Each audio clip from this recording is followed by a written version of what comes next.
Good morning. I hope everybody had a great, amazing weekend. I actually spent a lot of time recouping and resting, which was really nice for me. Hope you got to do the same.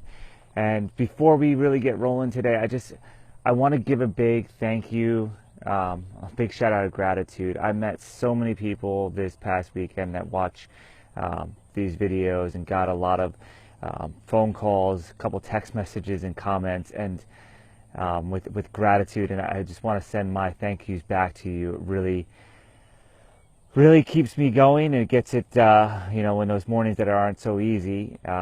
Your thank yous just mean the world to me.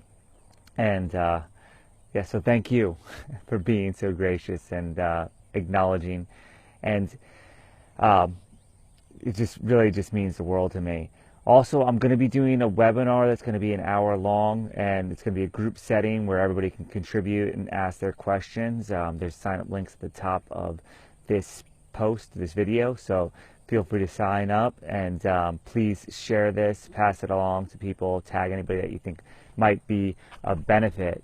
So let's get into the topic here. So maximizing the performance. I mean, it's a daily thing you need to do.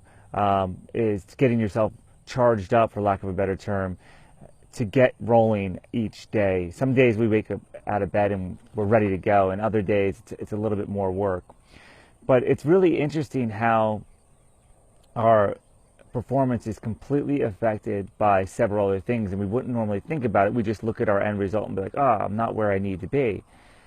But performance really stems from our subconscious, and I've talked a lot about belief hacking, and this isn't going to be a belief hacking video. If you want, watch one of those.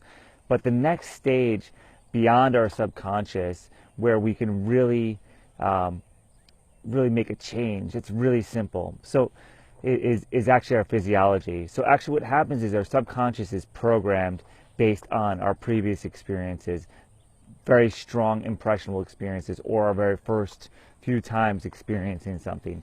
And what ends up happening is whenever we get in a similar situation, we end up having a similar response, because that first time we gave some meaning to it. Maybe we got in trouble, or maybe we got a trophy, and that gives us an idea of how we're supposed to act in a certain situation. But the next step is actually what happens with our physiology. So if we're in a situation that scares us, we interpret whatever data is around us, and we react in a fear state, or one that makes us feel really good. We act in an empowered state. And this is because subconsciously we've learned that that's how you're supposed to act in this situation, and it may or may not be a right way to act. But what's really interesting that happens, what happens beyond that, is that our physiology and how we act and how we interpret the data, that's really our physiology, is just interpreting data that's around us, this information from the outside forces, outside environment. How we interpret that data is actually what sets us really on this path of whether we're going to perform at peak, or we're going to perform in a lower state performance. So essentially, it will bring out an emotion in us, and that's how we actually interpret our data, and that's the response to our physiology. So if we're in a state of excitement in a positive way, if we're in a state of love, if we're in a state of feeling good and pumped up about things, things tend to feel and go really smooth for us. If we're in a state of anything else below love, it's not going to go ideally for us. So we definitely want to be able to get into that state.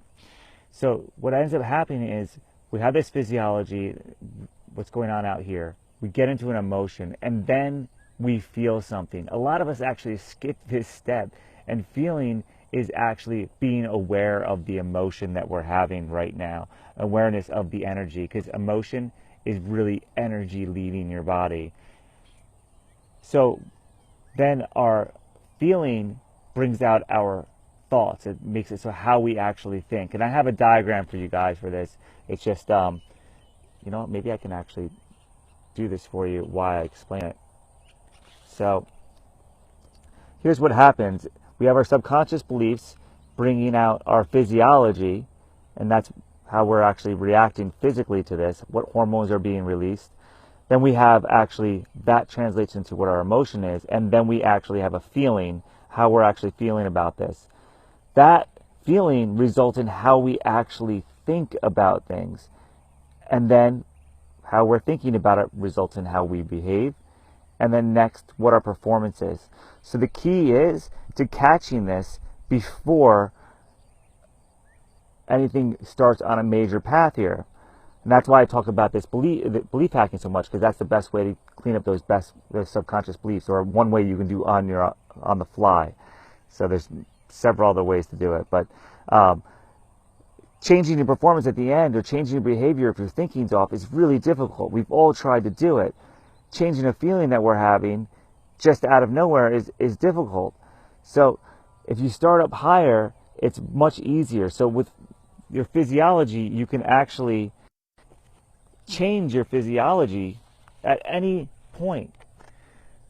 There's actually studies done where if you put a pen in your mouth across, and actually I was going to bring one out with it, but like this, it forces you to smile. If you do that for 20 minutes a day, you're a happier person.